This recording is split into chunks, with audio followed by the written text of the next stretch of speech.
Hello and welcome. I am Scrapperlock, and this is City of Villains on the Rebirth server. We are with our Mastermind Nightmare Lass, who's level 47, with 27.5 million XP earned and about 2.25 million to go to get to level 48. I am in Mercy Island, and I've got my demons out because I got ambushed by a Malta Sapper.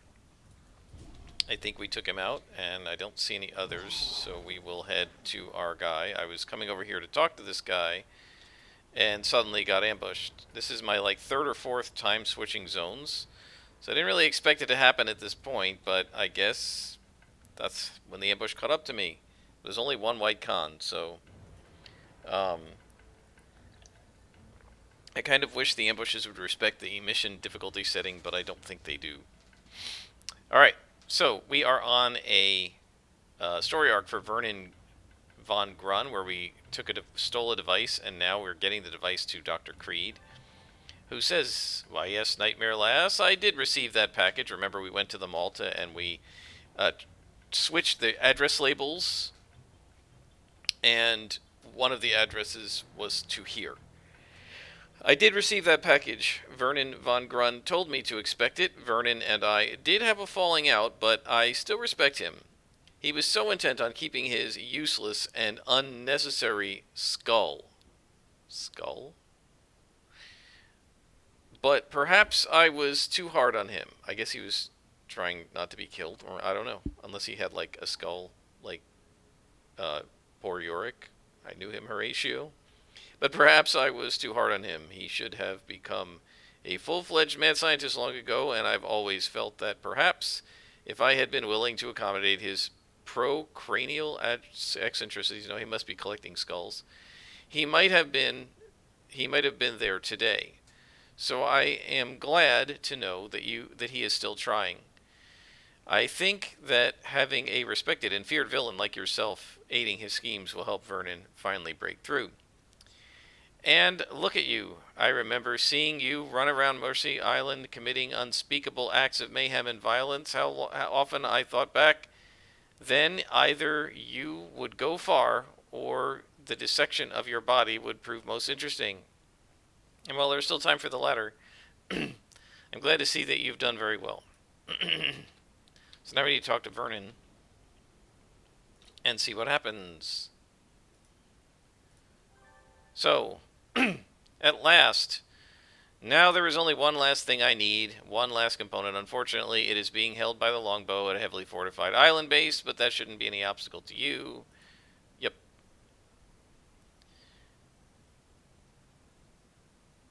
You've gotten me the bioweapon disperser and the telepathic amplifier. Now there is only one last central element I need. A sample of the will of the earth. Longbow has the sample gained from their battles against the devouring earth safely sealed away in a research bunker. All my plans now rely on getting to that island and getting that sample. But be careful, you won't be able to recall out. And Longbow is rumored to have an elite agent stationed there, so that means we're going to fight an elite boss. Codename Indigo. Yes, we worked with her as a hero. She'll probably attack you once you've made your move, so I'd highly recommend that you bring some cronies with you. So we will accept this mission, but we are going to reduce the mission difficulty. So this is in Granville, so let's go to Granville, and on our way we will reduce the mission difficulty. Whoops, wrong way. Actually, I'm going to go to Sharkhead and do it, because I don't know in Granville where the mission is, and the Fortunato that changes the mission difficulty is in the middle of the map. So if the mission is down here and we come out down here, we'd have to go up and back, whereas the Sharkhead one is right by the dock. Also, changing zones tends to, as I've said in past videos, encourage the engine to realize what your difficulty setting is. So we'll just come right here and talk to the Fortunato. Come on, what's going on here? Getting some lag. That just teleported me. Alright, to level 0. I feel like I'm doing this a lot, because these upper level story arcs are only 3 or 4, missions, and then an elite boss, so it's like every third mission I've got to change the difficulty setting, which is kind of annoying. But we just really don't have the ability to for some elite bosses, we don't have the ability to defeat them at +2, and some of them even +1 is too much. It depends on what damage type they're doing. My minions are pretty resistant to things like fire. Oh, and all my toggles are off, by the way, because the sapper drained my endurance.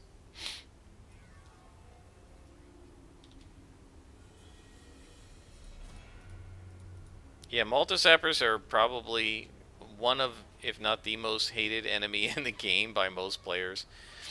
They never really bothered me that much as a super reflex scrapper, but they were horrible playing regen because you can't dodge them. And they're okay as a mastermind because they tend to hit your pets instead of you, and the pets can do all right without too much endurance. They just basically punch, but they're still okay, and they're not going to just die. But but they can be very difficult for a lot of other types of characters, make your toggles drop, things like that. Alright, so we go through the sub to the longbow base. I'm assuming this is going to be one of these underground bases. Yep, looks like it. Oh, no. Alright, so take the will of the earth. Alright, so I'm going to go invisible here and let's see what's around. Okay, radar towers, we're not going to be able to go invisible. They're going to hit me, I think. I think they're going to know I'm there.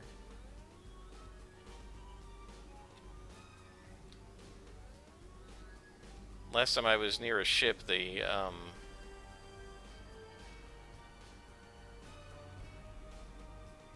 steal a sample and escape.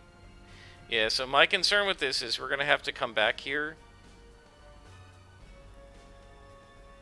And we're going to have to fight our way out. So I don't think we can just beeline. I think we're going to have to, you know, get our minions started here. These are white con. We should be alright. We'll start with Curly. The guns are going to see us as soon as the minions start popping up. But Curly's tough enough that he can withstand a little bit of damage while I'm still summoning. Yep, see, there they go. Yeah, go attack it. And they can do that while I buff.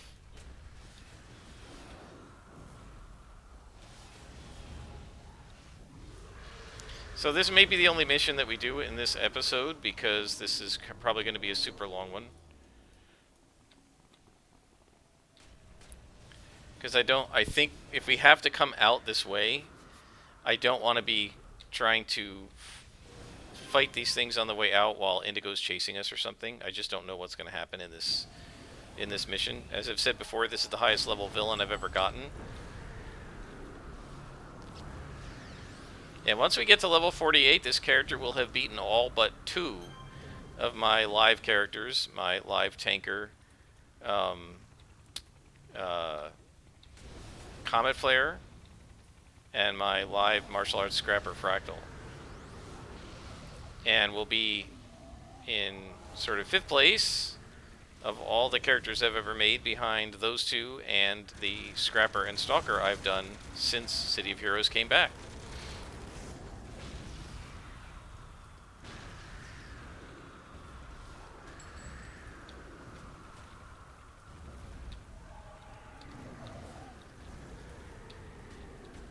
Yeah, I don't think I recorded it, but there was a really obnoxious mission where you had to like go after a longbow base, and there were all of these longbow patrols like flying around over.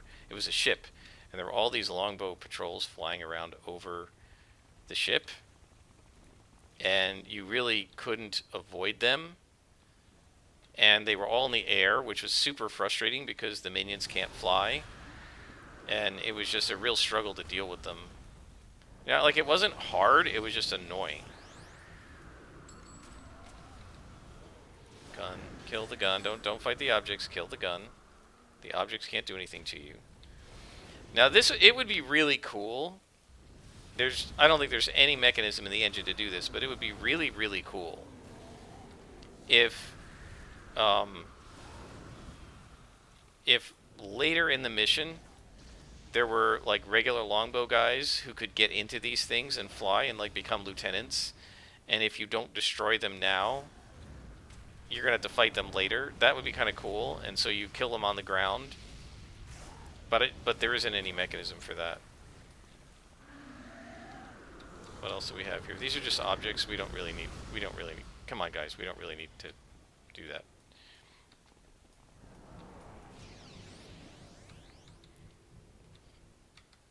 I don't think these. Hopefully, they won't start attacking us on the way out. If they do, we're gonna have trouble.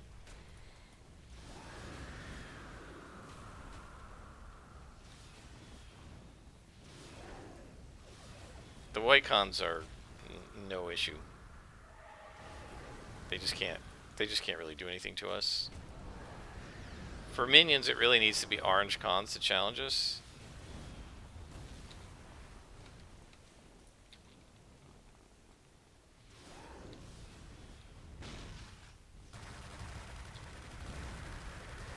Now, it's possible there could be an alternative route out of here just over the water.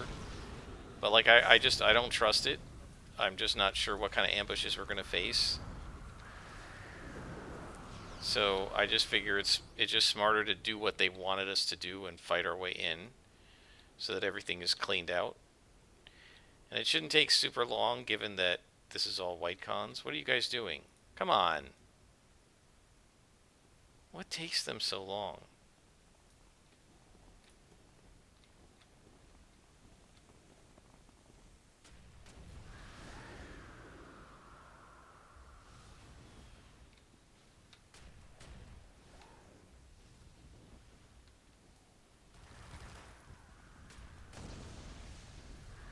I feel like I missed something that's shooting us from behind.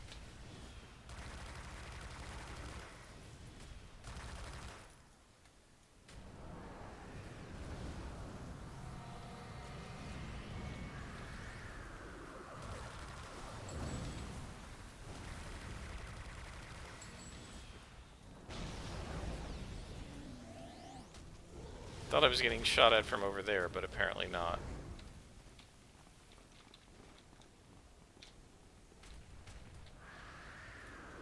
Oh, my idiot minions are gonna fall down, aren't they?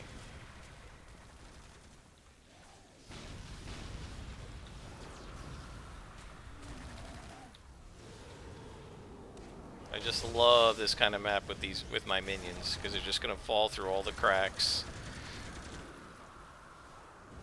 So far, nobody's fallen down yet.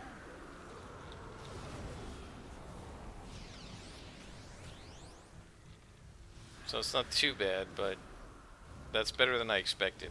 But I'm sure it'll happen at some point. No, this guy. I was trying to target him.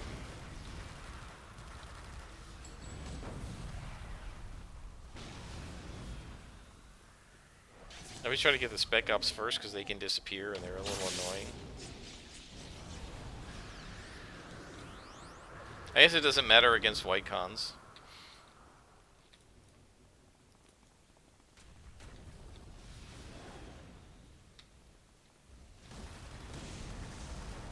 Oh, some guys came out of the doorway there to ambush us. Too bad we can't, like, fight the tanks or something. That would be kind of cool. But you can't even target them.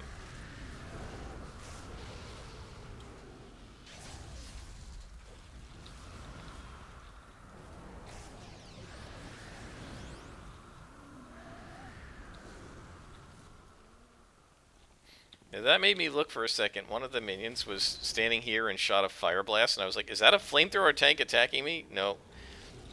It's City of Heroes, not Company of Heroes. Company of Heroes, by the way, is a World War II real-time strategy game.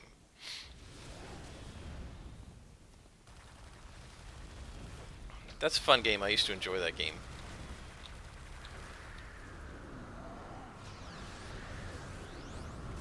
I was never great at it. My problem is always that my instinct is to be very defensive.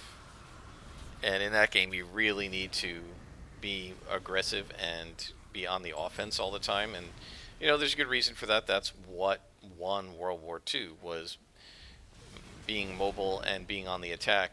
And when we tried to like entrench and um, like hold territory, that's the old World War One style way. We took a lot of casualties, right? And in fact, one of the reasons General Patton was such a great general is because he was more inclined to be mobile. Go kill this guy, because he's going to come back.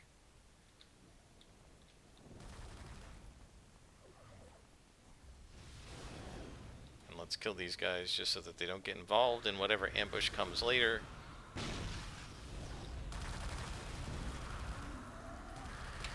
I'm not sure if we're going to have to go up this way at some point. I'm not sure what it's going to make us do, or try to make us do. But I think we've cleared out enough up to this door. Is there anything above it? No. Okay. Just want to make sure there weren't any guns up there. Alright, in we go, guys. My little minions. In we go. Steal the will of the earth. And now we got some +1s. That might mean that Indigo's +1, not sure.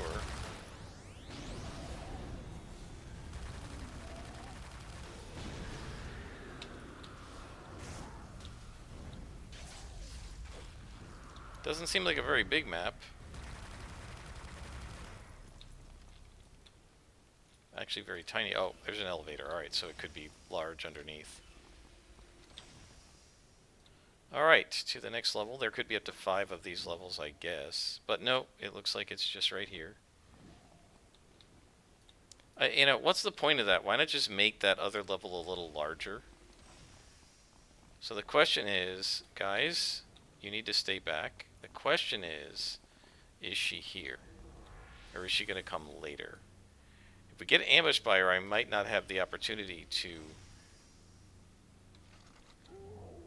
buff my guys. Well, there's the base commander, but then we're going to have to buff the guys, but then we're going to have to fight Indigo. This is going to be rough, because she's going to probably attack us before the buffs are all ready to come back, but we'll do the best we can.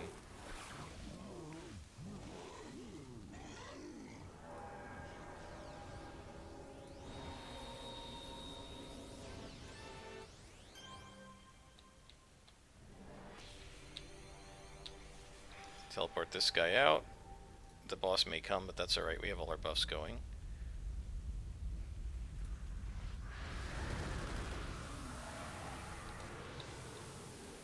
Alright, go get him. I'm going to see if I can reduce his defense. That worked. Okay.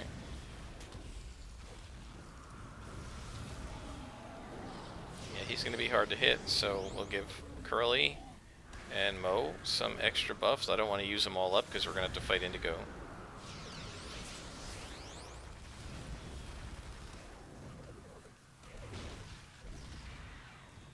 There's a longbow over there, but we're going to ignore her because she's just a white con. And of course, Larry can't get up now. That is an incredibly annoying bug. Alright, he's up. Oh, we've already killed one of our babies.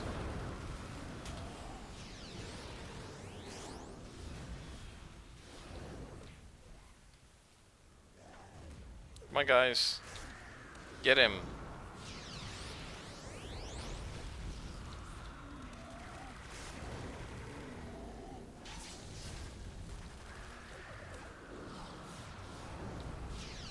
Man, he's got a lot of hit points. Wow, I can reduce his defense again. That's how long this battle has lasted. That he survived so long that my defense debuff recharged. That's a long fight. I mean, I guess not. It's not that bad. It's only about a minute. Feels a lot longer. Alright, we got him. Now we're going to kill her. And we can resummon our little guy. Alright, now there's 2 minutes or so left before we can buff. I think what we're going to do is go around this room and kill everybody, because I don't know if she's going to come at us in this room or not. And so that'll keep us protected and safe from ads when Indigo attacks, but also we'll make it take long enough that we can start reapplying our buffs. We already 2 of them are back, right? 3 really with the debuff, so 3 of our 5. But I think we really are going to need at least Hell on Earth to fight Indigo, because she's going to be brutally hard. And if she's a hero, we will not beat her. We can barely beat elite bosses. We will not be able to beat her if she's a hero. It didn't say she was, but I just don't know. In some of these missions, you can't, even though you tell it you don't want arch villains, which is what a hero is. In some villains, and in some missions, and they tell you this, there just are some where it's just programmed to be an arch villain, and they can't do anything about it, and there's no elite boss version. So I just don't know whether Indigo is going to be able to be downgraded or not. The other thing we got to do is look under the floor, because sometimes there are enemies under the floor, so let's take a look. Nope, doesn't look like it. Alright, minions. I'm guessing she's going to come from the outside, so I'm going to put you guys here. We have everybody. We need to reapply the purple buffs. And I'm going to give Curly the Mez defense again. And I think what I'm going to do is click this thing and then start applying the buffs, because it's going to take her a sec to appear, I assume.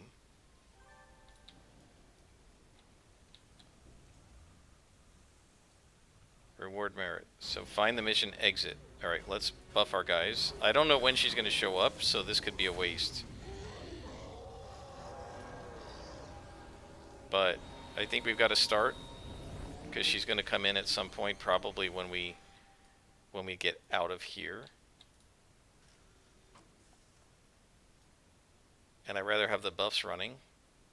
My luck, she'll attack us just exactly as the buffs run out. But let's see what happens.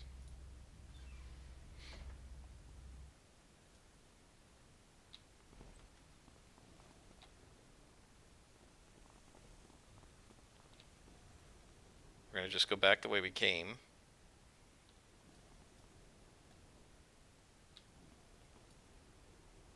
I'm going to run my minions ahead of me, because she's going to come right at me, I'm assuming.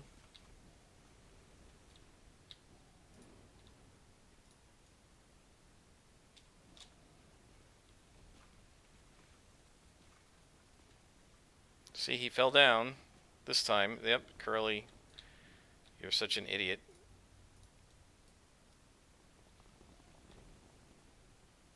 Come on. I mean, that's a good example of how the stupid AI can just get you killed, right? Because he can't figure out how to go anywhere, and these little fire guys that are his buff are following him. And of course our buffs are going to run out now.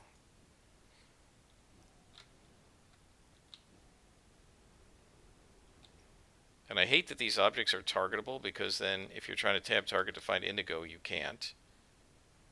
Come on.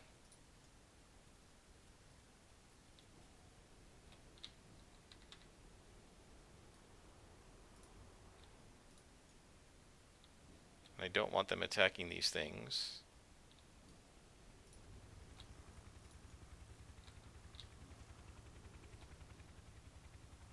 So what, we're not going to be attacked by her? Or is she going to be on the island?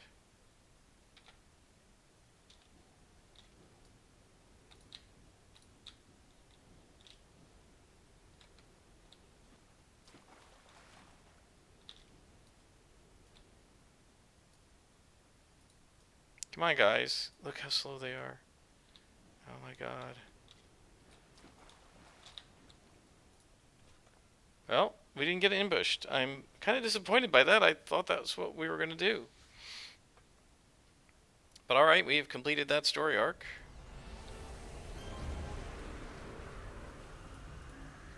Let's call Vernon. Who says, let me see the samples. Ah, look at them, the scientific wonder, the malign intent. This stuff is the very philosopher's stone of mad science, but it is only raw and unshaped. No true mad scientist, the true mad scientist must always push further. Look beyond what is in front of him, and I will be the true mad scientist. Soon the experiments will be done, the annals of science. I will make certain that your name will be there with mine. That way, when future generations of scientists look back on what we were able to accomplish, they'll know that they too must acquire the services of a villain of your caliber to make the kinds of legendary experiments we are creating here. Alright. I don't know, that was kind of a... Other than the elite boss fight, that was kind of a lame mission. We could have just gone straight there, actually. And then flown out invisibly, because we weren't being ambushed. Let's go ahead and do another mission for this guy. See if we can do another story arc. He should have one. It is time now for you to learn the true scientific genius of my master plan. I will at last reveal all, and then complete my plan with a master stroke. I had a theory that the processes governing the devouring earth could be overridden, and all of my research seems to confirm it. They can be weaponized, not just on a one-by-one basis, but as a whole ecology. I have developed a device that will force the devouring Earth's hives and supporting ecosystem to grow at an explosive rate, allowing them to break through any defense. Then, with the proper controls I have developed, they will die off, leaving our enemies destroyed. But before Arachnos will recognize my genius, I will need to conduct a test run. A test run in the very heart of the devouring Earth's home territory, Eden itself. A test run that will overwhelm and destroy all Paragon City in one swoop. All I need is someone daring enough to enter the very core of the devouring Earth's realms and implement my mad designs. He says, so we got a temporary power, which is what? Creeper seeds, summon plant beasts. Yeah, I mean, like, I'm a mastermind. I don't really need that. Just throw that where here. For now, I probably won't need it. I know you would be able to I knew you would be able to recognize the unblinking. I knew you would be able to gaze unblinking into the abyss and emerge with dark bounty only mad science can bring. The first step is to blind Hamadon to our plans.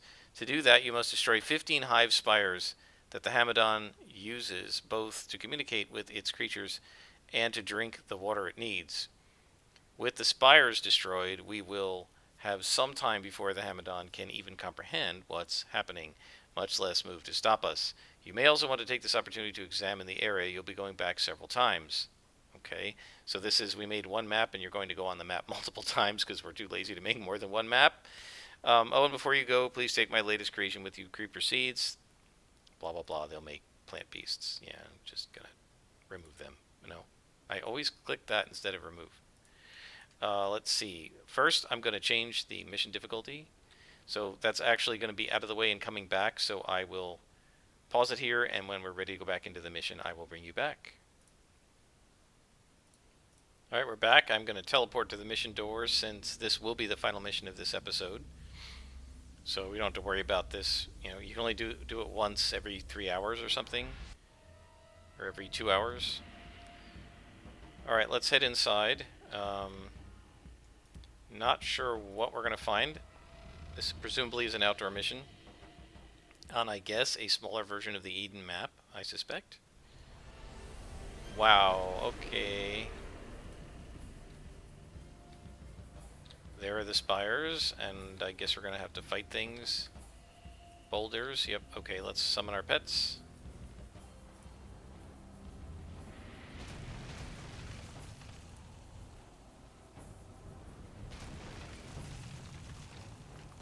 Well, if they're this close to each other, this shouldn't actually take that long unless there is some unanticipated... Unless there is some... what is the Seinfeld joke, right? The Seinfeld joke was... they would say that something good would happen barring any unforeseen circumstances, and literally every time they said that, some crazy thing would happen in the next scene that was the unforeseen circumstance. Like when George was trying to become a bra salesman, and he went and talked to this. It was a friend of his father's that ran the company, and or he was like a VP of the company, and the company was run by a guy whose daughter was also working there as one of the executives, and George was ready to be hired, and the guy said, barring any unforeseen circumstances, I think you're, welcome aboard. And then George walks out of the office, goes to the elevator, hits on the daughter of the company, the owner, and she like says, you can't hire this guy. What she basically tells the hiring manager is, if he's here Monday, you're not. Which was sort of funny. So that was the unforeseen circumstance, and I think there was some deal with Kramer where he was trying to make a deal, some sort of a business deal, and they said barring any unforeseen circumstances, this deal will go through. And of course, there was an unforeseen circumstance. Something crazy happened. And so, yeah, that's sort of the joke on Seinfeld, was they would say barring any unforeseen circumstances. And sure enough, the next scene, there would be an unforeseen circumstance. So barring any unforeseen circumstances, this should be a fairly easy mission. An arch villain should show up. Okay. Next target, right there. Go ahead. You know what? I'm going to lower this thing's defenses. Why not? Maybe that'll make him do a little more damage. I don't know if it's got resistance or if it just has a lot of hit points.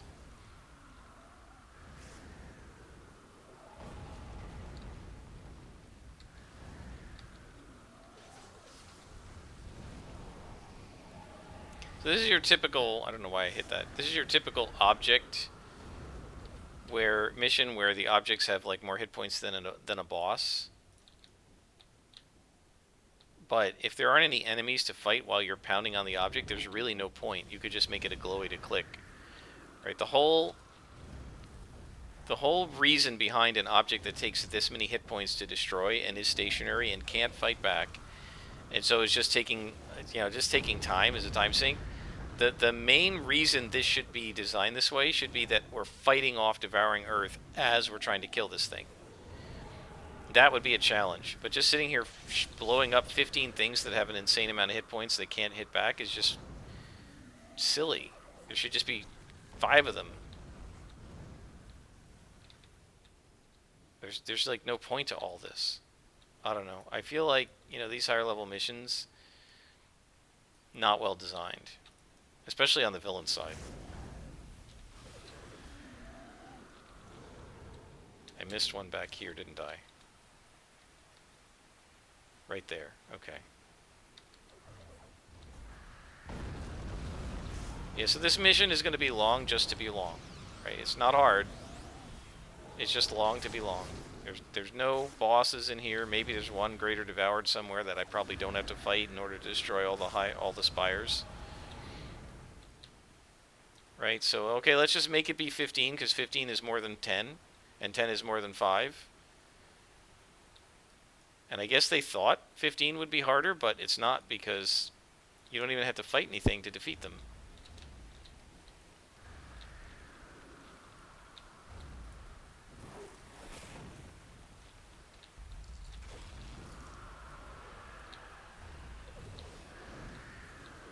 Right? I mean, even these Devouring Earth that are over here didn't aggro to me when I started attacking.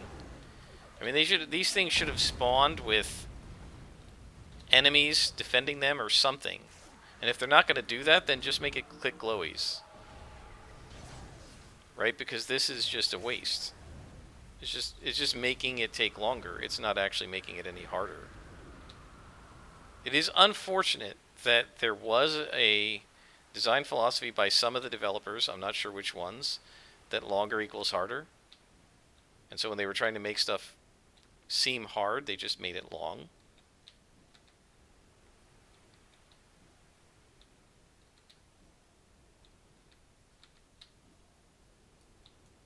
Come here, boys. Speaking of making things harder, um, yeah, there's an interesting thread on the D&D Beyond forum where there was a player who was talking about, no, it was a DM rather. He talked about how his campaign only went to say level 8, and by level 8, the characters already seemed like gods. And he was like, it was like almost impossible to challenge them. What do you do when they get to even higher level? And I thought, I don't know. My characters are 6th level, and they're not gods yet, but they already have a variety of abilities that can utterly break storylines. Like one of the things that's caused me all kinds of fits has been the spell Sending. Where is this thing? Ah, look, bug. I don't even see a guy here. Maybe this is it. Sending allows you to send it. It seems limited, right? You can only send a 25-word message, but you can send it to basically someone literally anywhere in the world. If they're on the same plane as you, I think. I'm not sure of other planes, but if they're on the same plane as you and you know them, you could be in China and they're in Britain, and you can send them a 25-word message, and he can do it 3 times a day, so he can send 75 words a day, every day, as long as he's not using the spell to do other things. So like when they're traveling, he can just do it whenever, right? And 3 times, and so why is this a problem? Well, if you're trying to set up something like, maybe we're going to aggro these guys, aren't we? We're going to set up something like, say, I don't know, a missing person. Somebody disappeared. And you don't want the players to know what happened to them until they find them. Well, they could just cast Sending if they know the person. They could just cast Sending and say, are you okay? And so now you've got to make sure that you arranged the scenario, not just to have the person go missing and they have to find him and there are clues to finding them, but you have to arrange the scenario so that the character can't respond to the sending, right? Like maybe they're imprisoned and their guards are watching them all the time, and so they can't respond. But that's just saying, well, I'm going to make it so that sending doesn't work, right? If it works, it's going to break things. Speak with dead. These aren't high level abilities, by the way. It's like 5th level you get these.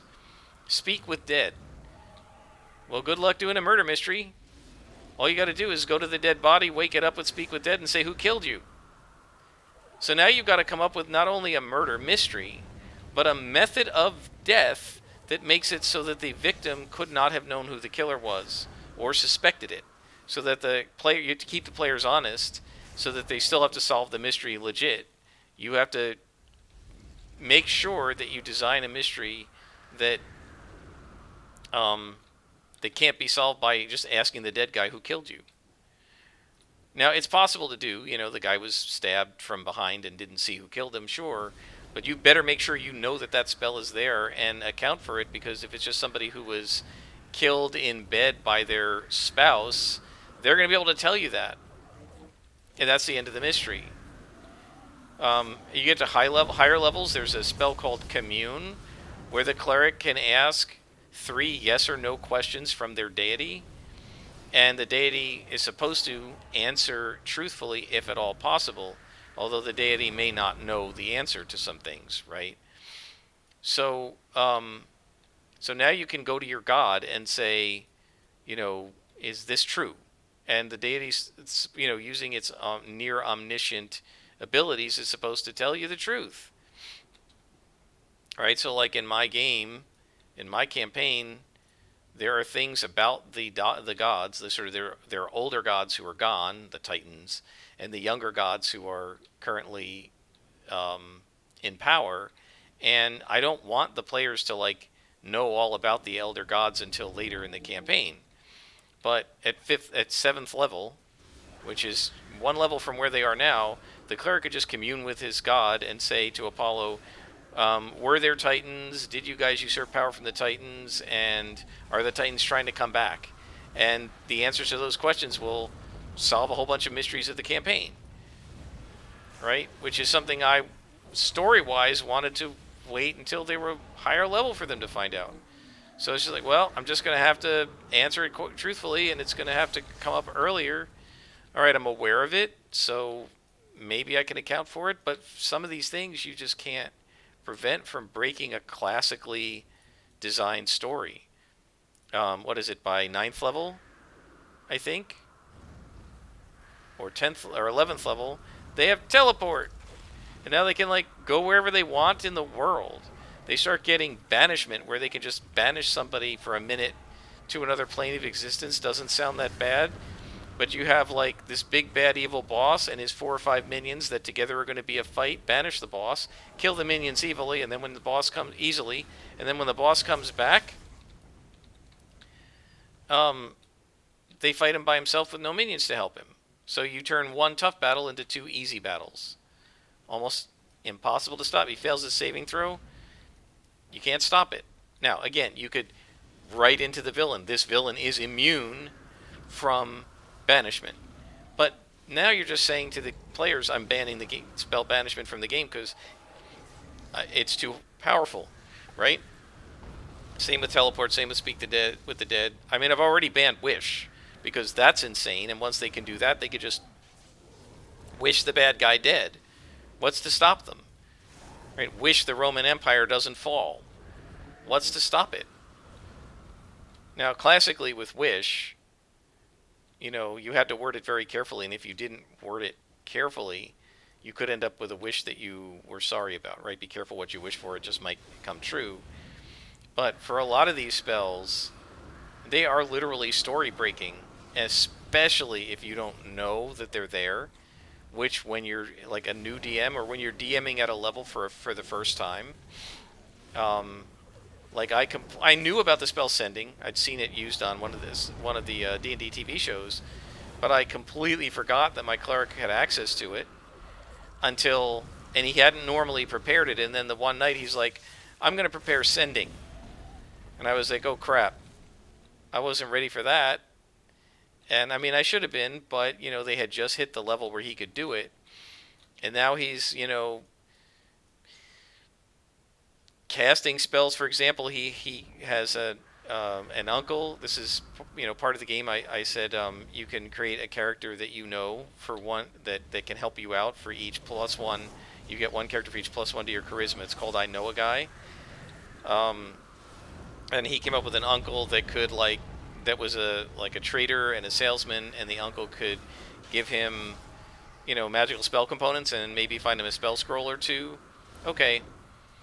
So, the uncle showed up, and that's the end of the mission. We've destroyed the last spire. Again, basically a time sink. But anyway, the uncle showed up and gave him a couple things, and then the uncle's a traveler, so he's off, he's gone. I wasn't going to bring him back for a while, and I wasn't going to just keep supplying this guy with an endless supply of stuff. But now what he can do is he can just cast sending and contact his uncle and say, can you ship me some stuff? And the uncle can kind of be an endless supply of stuff because of the sending spell. And that's not something I had expected when we, at first level created this I Know a Guy rule, right? So, I can deal with it as a DM. You can deal with it, but even like the storyline that I'm working on with them, I was expecting them to show up and tell the prefect of the town their information, and then when she reported it to the governor, she was going to get into trouble for saying things that were contrary to the established history of the Roman Empire and considered treasonous, and possibly capable of revealing a deep, dark secret about the Roman Empire that nobody in power wants known. And she was going to potentially get into trouble and not give up the name of who had given her the information. But when they were casting sending with her, they started potentially feeding her this information. If she reported it, that was going to trigger her getting into trouble before they got back to town. And now if they go looking for her, they tip their hand as to who they are and they get arrested, which wasn't what I was planning at all. And so I managed to work it so that she stopped answering them and they stopped sending her information, and I explained why last night in our session. But I had to sort of finesse it, or we might have been in a whole scenario where they were running from the cops, which wasn't really what I wanted at all for the campaign. And I don't think it's what they would have wanted either. I don't think they want to be a bunch of characters hunted by the Roman Empire. They're trying to protect the Roman Empire, and that's the story we're supposed to be trying to tell as a group. And so my point is, it's just like this. These even a simple spell like sending can completely break a storyline if you're not ready for it. And when you get to the higher levels, 8, 10, 12, 15th level, the spells and special abilities of the characters just become crazy. And so, yeah, it makes it very, very hard to run a campaign. And to be honest, I think, I really think, and I don't mean this just because I've started looking at Savage Worlds, because I don't even know if I'm going to like Savage Worlds. I really think that I'm going to need to think very hard about whether I want to keep, after this campaign, DMing for D&D in a campaign that's going to get to the high levels, because I think the high levels just make the characters so powerful that unless you're going to do a dungeon crawl where you can just make powerful monsters and throw more and more monsters at them, all the kind of role play challenges and mysteries and stuff that you could do end up getting destroyed by the spells and abilities that the player characters get at high level. So anyway, it's just sort of an interesting kind of thing to think about, and I think it also, by the way, applies to, you won't see it here in City of Heroes, but I think when you get, because I'm not going to get that far, but when every power has an enhancement set on it, and you have the incarnate abilities, this is why people are running +4 times 8, because it breaks the game. The game wasn't designed for the heroes to get this powerful, and the incarnate powers are scale up so high, and the enhancements make all of your, look at this, a mastermind with just a natural 57% resistance. That wasn't what the game was designed around. And so when you've got a mastermind with higher resistance than a tanker, then that gets rid of one of the vulnerabilities that the developers thought were going to be there for a mastermind. And so that makes it, everything, like, be very unbalanced, and in the upper levels, because you're sort of going off the scale of what the game expected. And so it's really, it's a challenge, I think, in game design, to make it so that characters can gain levels and get more powerful and feel more powerful, and yet the challenges don't become trivial. And I think, you see this with City of Heroes. First 20 levels, it's a real challenge, and you start getting SOs, and all of a sudden the challenges just get easier. And when you couldn't set it on +1, +2, +3, it just became like, why am I playing this game? In the 40s, it's just yaw your way through missions. Nothing could challenge you. And so, yeah, it's a major problem of game design. And it's why, as a player, I tend, in most games, to like the low up to mid-level range, and then once you hit mid-levels, I tend to be less enamored of most games, because I feel like you can just do so much, and it's so hard to challenge the characters, that then I'd rather just go back to the low-level game where you can actually be challenged by a murder mystery, or actually be challenged by a kidnapping, which, at the high levels, you just cast locate object, find person, whatever, and you're done. So, yeah, it's something to think about when you're thinking about games you want to play, and whether there's going to be a lot of leveling, and what happens at the high-level game, and how you're going to challenge the players in the high-level game. Anyway, we will stop there. This is another very long episode, so I'll try to make the next one shorter. Let's call Vernon. And he says, excellent. Now the next phase will be to plant the growth bombs, despite the incredibly hostile and dangerous creatures that inhabit the place. Like, there wasn't anybody. It wasn't hostile. It wasn't dangerous at all. All right, well, we'll do that next time, guys. Until then, I am Scrapperlock, and this has been City of Villains on the Rebirth server.